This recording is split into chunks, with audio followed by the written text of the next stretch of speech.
Okay, I think it's Friday. I'm hoping it's Friday. It is Friday. Friday, the 22nd of January.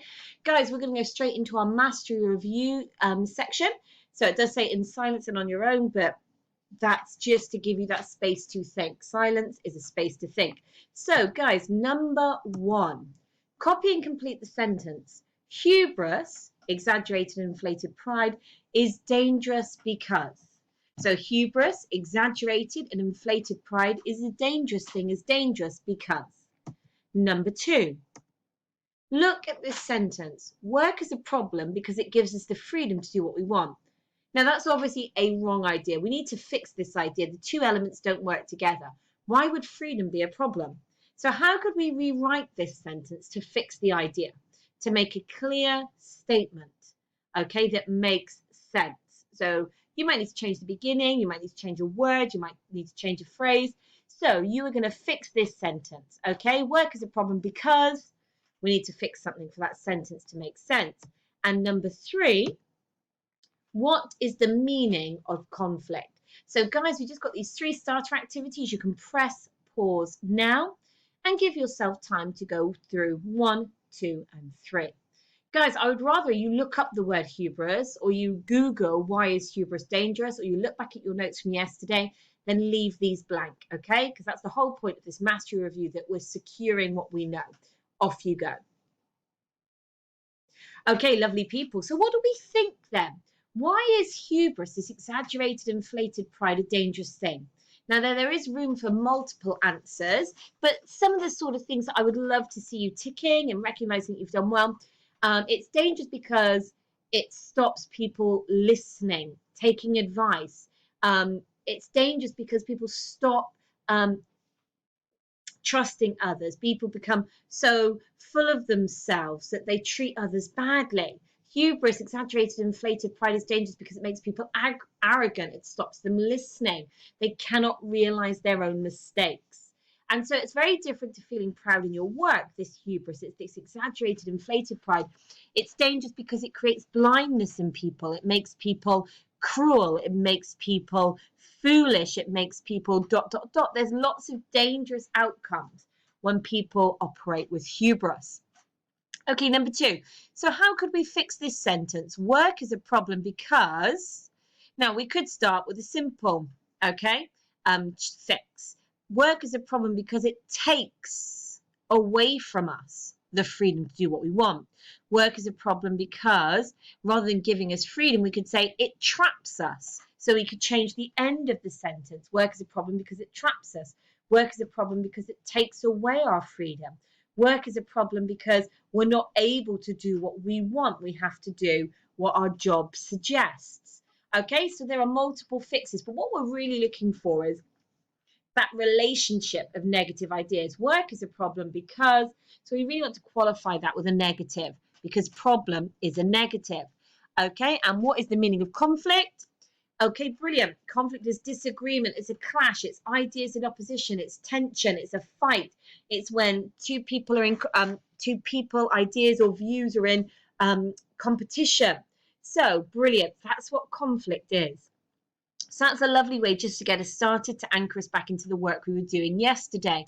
Now, we know our topic is the importance of theme, so we can just write that as a title, the importance of theme. It is the 22nd of January. Now would be a good time to check that you have things like your pen, paper, if you're writing on screen, that you are ready to go. Okay, my lovelies? So, importance of theme. Now, we know we're hitting these big ideas of what is theme. Can I identify a theme in a text? And this is where we're kind of camping out this week. We've been working on what is a theme. We began yesterday identifying and trying to find theme in a text, and we're going to build on that today. Okay? So, how do we identify theme in a new text? We work out, well, what the writer wants to teach us. In other words, they want to teach us about a problem and how to fix it. Yep, it's a very Bob the Builder moment. What's the problem? Can we fix it? So actually, writers often ask the question, can we fix this problem? Some writers say, yes, we can, and they offer a solution. Some say, we can't, we're not quite there yet. But writers want to teach us about a problem and how to fix it. We need to understand, though, how they use language to achieve that, how they focus us on it. And then we begin to think about, well, why are they doing it? And then we're going to test those ideas against other texts. So this is what we kind of began to write yesterday. Now, this is a slightly different wording from what we did yesterday, but just to show that there was room for variation. So we read a poem for the first time, and we kind of came up with these ideas. The writer wants to teach us, okay, about the conflict or the problem caused by the clash between work and actually the desire to be free. So we've got a clash, we've got the opposition within a person, work and freedom, work and freedom. Not only is the problem that work is boring and dull, but also that it makes no sense to work the way we do. Despite seemingly solving the problem, as they are fired and don't have to work, the resolution itself seems unsettled. So that's what we achieved in yesterday's lesson. Now we're going to build on that today by thinking about how the writer uses language to focus us on things. How the writer uses words, phrases, a combination, a choice of words to draw our attention and say, look, this is the problem. Look, I'm showing you here what the tension is. Okay, and that's what we're going to be doing. So I just want to remind you of this poem. Okay, so you have to do nothing at this stage but listen. But in a minute, you are going to be doing some writing, okay, using this poem. Work, sleep, work, sleep, work, sleep, work, sleep, work, sleep, work, sleep, work. So that lovely first stanza, getting that rhythm. Now, this is not a good rhythm. This is not the rhythm like Gloria Estefan sings about that's going to make you dance. This is the rhythm of monotony, the repetitive nature of a life that's only consisting of two things, work and sleep. But the rhythm of it suggests that there is no escape. This is the momentum of their life. Work, sleep, and then work. And that colon kind of makes us pause, but at the same time, into the next stanza, okay? Oh, free me, please, with gentle ease from work, sleep, work, sleep, work. Now, free me, please. This is an appeal to somebody. This is the voice of somebody who says, I cannot free myself. I need you to do it for me. Well, and who is this you? We never find out. But there's almost this appeal. Oh, free me, please, with gentle ease from work, sleep, work, sleep, work, sleep, work. This odium, pounding tedium of my work, sleep, work, just whisk me off to lands afar from work, sleep, work, that grinding train of rhythmic pain called work, sleep. Poor neural circuits fizzle and pop in work, sleep, in trying to make some sense of all this. Work, sleep, work. But hark, I see a golden gleam, a saving spirit of hope. You're fired, he screams. What news to bear this wondrous hangman's rope? So now I'm free, released from all this. Work, sleep, eternal peace and rest for me. No, work, sleep, work. I like this poem, guys. The more I read it, the more I like it. And actually, when I was thinking about that line, the grinding train of the rhythmic pain, and you kind of think of a train, more maybe not a modern train, but that sense, if you've ever been on the train, of like cha-chung, cha-chung, cha-chung, cha-chung, like the rhythmic grinding of the train is coming through in that work, sleep pattern. Really clever, this poem. Well done, Mr. Mark Slaughter. Well done indeed. So just before we start to do the work, so a quick reminder, odium means the widespread hatred or disgust. Tedium means something that's really long, slow, dull, tiresome, and monotonous. Definitely not my lessons. And neural circuits, the connections within the brain. So you have listened, I've warmed you up, you've kind of got your ears turned on, you're listening, your eyes are looking at the screen. So here, my fellows, is your first task. So we have a series of what statements. That's what we really came to yesterday. And I've just broken down that paragraph, those ideas from yesterday into these statements. Now, as we begin to think about the how today, we have to start with finding the proof, the evidence. So in a minute, I'm going to ask you to pause. I'm going to ask you to copy and complete this table. But what are you going to be adding? So over here in the how section, okay, you're going to do a little bit of internet magicry, because you're going to go like that. And then like that, you're going to move the screen back and forth, pause. And I want you to find a word or phrase or line from the poem that links to the what.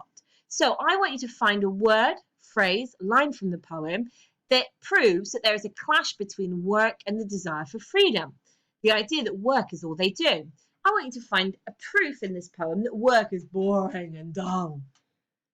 I want to find proof in the poem that the way in which we work doesn't make sense. It's like illogical. It doesn't make sense the way we work. It doesn't make sense that we're trapped in this work-sleep cycle. I want you to find proof that the problem is solved by being fired. But I also would love to challenge you to get to this final but and to find the proof that somehow the resolution doesn't feel right. There's something not quite right about this way this poem ends. It doesn't convince me that this is the happy end that this writer or the voice in this poem wants. Okay, my darling, so feel free, press pause. Okay, now in the what table, go for it. And in the how, we're looking to find the evidence. Now listen to me. Are you ready to listen? I don't want you to spend longer than 5 minutes on this. So if in 5 minutes, because you're really quick and focused, you get proof for all 5 of these points, amazing. Okay, that's brilliant. That's really efficient reading. However, I would be really happy if in the 5 minutes you've got at least 3 quotes. So if you can find at least 3 points, okay, from the poem, 3 words or phrases from the poem to complete 3 of these statements. So I would really love you to do a minimum of 3. And if you get the 3 done, I'm really happy. If you make it to the 5, I'm more than happy. I'm pretty ecstatic. That's really lovely combination of reading and selection skills. So guys, press pause, copy and complete the table, and I will see you in 5 minutes. Okay, so let's have a look at some of your possible choices. Now, I say possible choices because you could choose different things, potentially. So don't be like, oh, no, I'm wrong. Just be ready to convince me why the word or phrase you've chosen is the right one for the what. So let's have a little look together. We have got, okay, there is a clash between work and desire for freedom. Work is all they do. So we've got the repetition of that work sleep. And then we've got this lovely, oh, free me, please, with gentle ease from work, sleep, work, sleep, work, ending with that lovely exclamation. So that shows there's a clash between work and the desire for freedom. Brilliant. Could you get this one? The proof that work is boring and dull. Now, that's why I drew our attention to the glossary, because it's this lovely line that we did begin to look at yesterday with these key words in it. The odium pounding tedium of my work. Now, guys, you could have put in there the grinding pain of the train, the grinding train of rhythmic pain. I like that line. That's really cool. The grinding train of rhythmic pain, the grinding train of rhythmic pain, the grinding train of rhythmic train. I think he wants to get off the train, doesn't he? He wants to get off. He doesn't want to work like this anymore. So we could have gone for that one there, but I've just done odium pounding tedium of my work today. Okay, how do we know the way we work doesn't make sense, that it's illogical? Now, we looked yesterday at the glossary term for neural circuits, the connections in your brain. So my poor neural circuits fizzle and pop in work, sleep, work, in trying to make some sense of all this. Brilliant. His brain hurts from trying to work out, why is my life like this? How have I ended up like this? Okay, the problem is solved by being fired. Brilliant, you're fired. Now, you could have chosen anything from this stanza, really, the gleaming hope. Okay, that being fired is for him the answer. Now, the resolution doesn't feel right. Why does it feel unsettled? Because actually there doesn't seem to be a resolution, because the final line, work, sleep, is exactly the same as which? Brilliant, the way the poem begins, the first line. This cycle continues. There is no break in this cycle. There is no resolution. So it creates this unsettled feel. So darlings, if you've got that done, brilliant. Give yourself ticks. If there are any gaps, remember I said you only needed 3. Just make sure that you're happy that you have a match between your what and your how. So what happens next? Well, we need to now begin to write in a way that connects the what to the how, because all we've really got here is the words or phrases from the poem. We haven't done anything. So what do? Well, we're going to zoom in and focus on a what and a how. So we're going to zoom in together and focus on this. The idea that in this poem, the writer is presenting us with this fact, and he doesn't hide it really, but he's like hitting us in the face with it. Work is boring and dull. That's the what. How is he doing it? Well, we're going to look at this odium pounding tedium of my work. And we're going to ask ourselves to think hard. In other words, this isn't meant to be easy. Yeah? Anything that's of value, anything that's worth something, we have to get there with a little bit of hard work. If things come too easily to us, we don't appreciate them, we take them for granted. So we need to think hard before we can do some writing. So let's look at this, right? Are we ready to think hard? Thinking faces on. Work is boring and dull. I do get the irony, by the way, guys. You might be sat there going, really? Miss, you're going to get us to think about boring and dull work and making us do this. But do you know what? I don't get bored and dulled by this. This is the bit I love. You can't see my face. I'm smiling right now. So let's think really hard, really carefully then about, well, what's the connection? How do we know when he says odium pounding tedium of my work that it's showing that work is boring and dull? Well, we start with the impression. So the words odium pounding tedium create that sense of something boring and dull, because the words themselves are particularly important. Now, actually, out of all of them, the odium pounding tedium of my work, which of those words is most important in telling us that it's boring and dull? So let's think from the words, guys, that we've looked at in terms of what they mean. Out of odium and tedium, which of those two words actually means boring, relentless, monotonous? Brilliant. It's tedium, isn't it? So actually, in particular, we can zoom in on tedium, okay? That potentially tedium is going to help us prove that work is boring and dull, because he actually is using the word tedium to describe his work. And tedium means monotonous, never-ending, lifeless, boring, dull. So that word itself is actually making it quite explicit, quite obvious that he finds his work boring. So that's really important. Now, it does say, can I label the word or a method or a technique at this point?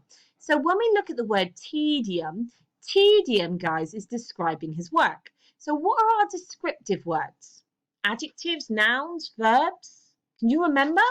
We did some work on these types of words last week for our own writing. Yeah, it's an adjective. So we could say in a minute, okay, that tedium is a particularly important word. It is an adjective. Brilliant. Now, there are some other things at play there. Odium, tedium, there's a kind of like rhyme going on, a half rhyme. That could be a method when writers use rhyme. But for us, I'm happy we've ticked off a word class as an adjective. Brilliant. So how does this relate to the problem of work? So why does that create a problem, in other words? Why is it a problem if I find my work boring and dull? Why is it a problem if every day at work I feel bored? I feel the tedium. I feel the dullness of it. Does that make me happy when I'm at work? Does that make me depressed? Does that make me apathetic and frustrated? How do you think people feel when the work they do doesn't inspire them, doesn't make them passionate, doesn't make them happy? Now, little known fact. I have had some of the most boring and dull jobs on my way to becoming a teacher, which is actually a job I love. When I was younger, okay, I had to do a lot of, I did Saturday jobs. I worked through my summer holidays because I wasn't from a wealthy family. My mum was a single parent. So an awful lot of my teenage years, when I was legally able to work, was about finding ways to supplement and make money. Okay, and I had 3 of the most boring jobs in the world. And although I went to those jobs knowing that I was doing it for the money, I was doing it to get through university, to get through my teenage years, because I wanted to buy the dress, I wanted to go out. Actually, the reality was those jobs, literally one of them nearly killed me, okay? I spent my summer working in a greenhouse, an industrial greenhouse, which is like huge, in the boiling heat of the summer, walking up and down, rows and rows and rows and rows and rows and rows of plants. And do you know what I did for 8 hours a day that was boring and dull? I literally picked up a plant and I cut off from it 1 leaf.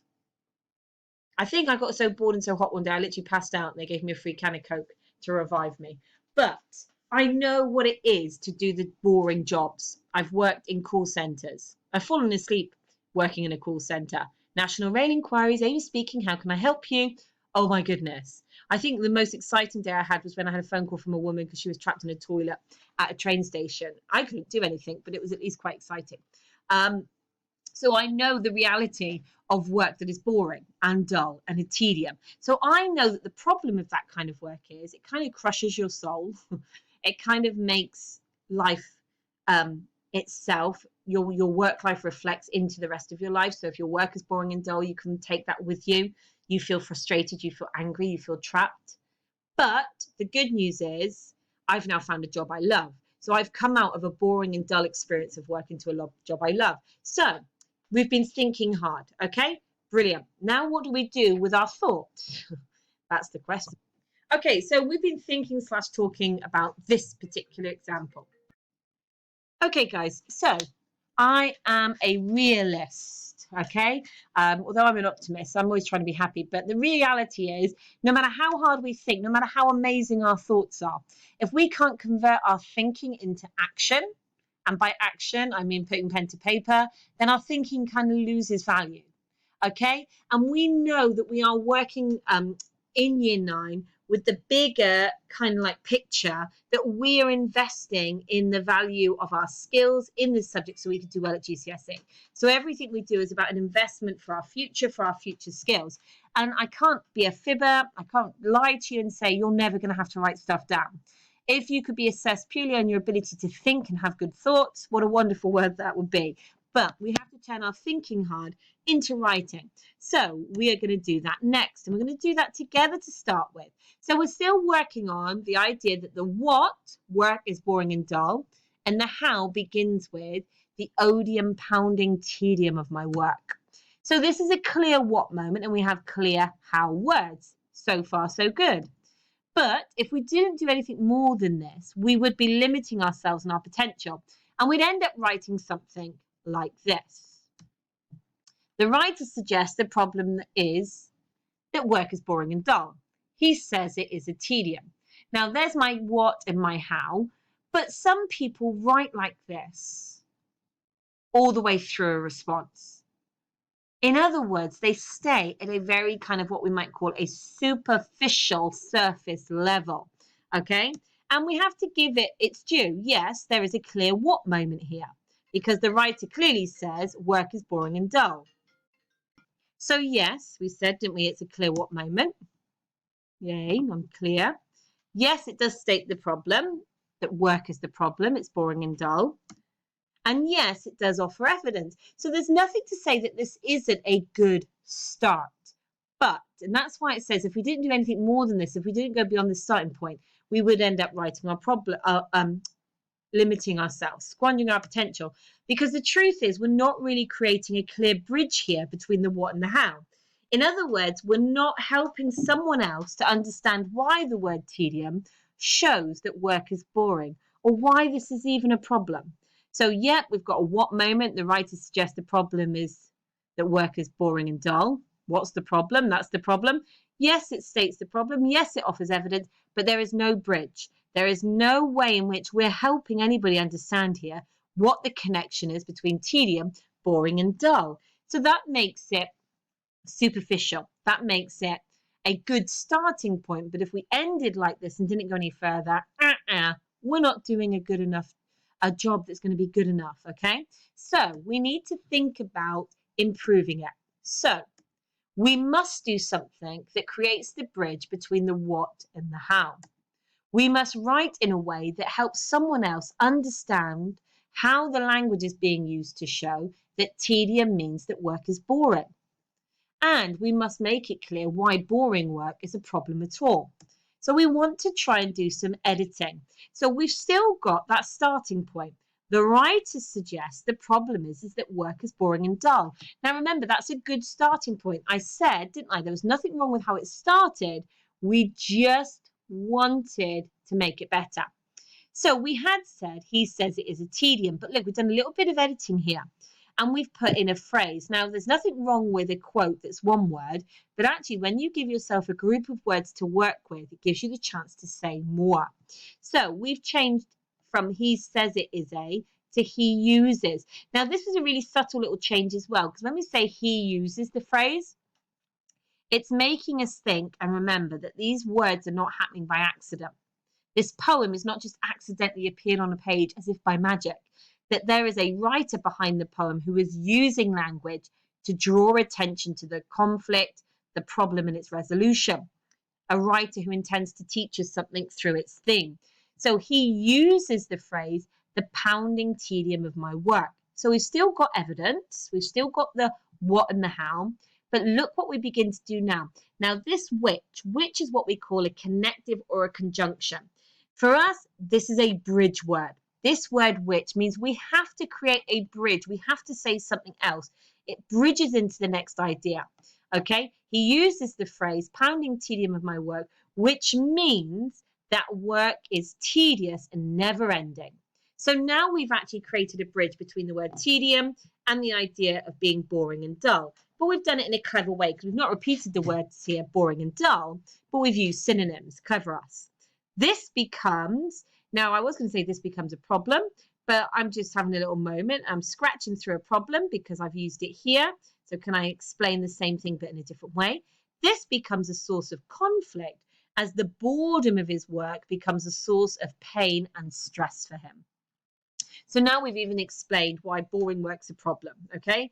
And we're not saying, oh, get over it, everyone gets bored at work. We're showing that the boredom of his work is a problem, a source of conflict, because it causes pain and stress. I was talking earlier, isn't it, that boring work makes us depressed. It makes us apathetic. It makes us want to give up. So, guys, I would like you to pause and to write this down as a shared model of writing. And then I'm going to talk you through and you're going to write one of your own. And that should be taking us closer, okay, to the end of the lesson. Okay, so let's look together then. So we're still looking at the idea of the what, that work is boring and dull. We're still using the line odium pounding tedium of my work, but we're going to use the other part of the phrase to help you practice this, okay, this way of writing. So you're going to see some sentence stems that need to be completed. Okay, so for each sentence stem, you can either wait to see them all and do the paragraph all in one go, or you can pause as we go. So use the other part of the phrase to help you practice. The writer builds on the idea that work is boring and dull. Okay, we know that this is how we start. But look, I'm now saying builds on the idea because we've already had a what moment that says work is boring and dull. Builds shows that he's really stressing this message that work is boring and dull. Now, I've given us a direction. He uses the word odium, which means that. So, guys, in a moment, you're going to pause and you're going to complete this sentence. What does it mean, odium? You can look back in your notes, you can look it up, okay? So the writer builds on the idea that work is boring and dull. He uses the word odium, which means that. Now, guys, I've said word here. Now, we did say earlier, if you can label a word class, it's kind of like a higher value skill. So if you want, you can say, work out that odium is an adjective. So you could say he uses the adjective odium, which means that. That would get you a higher kind of response from an exam point of view. Okay, the writer builds on the idea that work is boring and dull. He uses the word odium, which means that. And now we're going to say it strengthens the idea that work is, and this adds to the problem of. So your final idea is just to then say, so what does that word odium make us think about work? That thinking hard, writing it down. So what's the problem with work if it's described as being an odium? Brilliant. If you're thinking like I am, okay, and it adds to the problem of. Okay, so you're going to copy and complete that paragraph.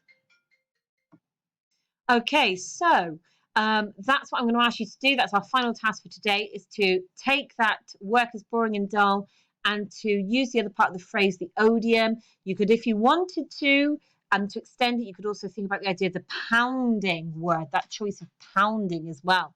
How does that add to this idea of the boring and dull nature of work? Okay, now that's your paragraph. That's your job done today. Brilliant working with you this week, and I will speak to you on Monday.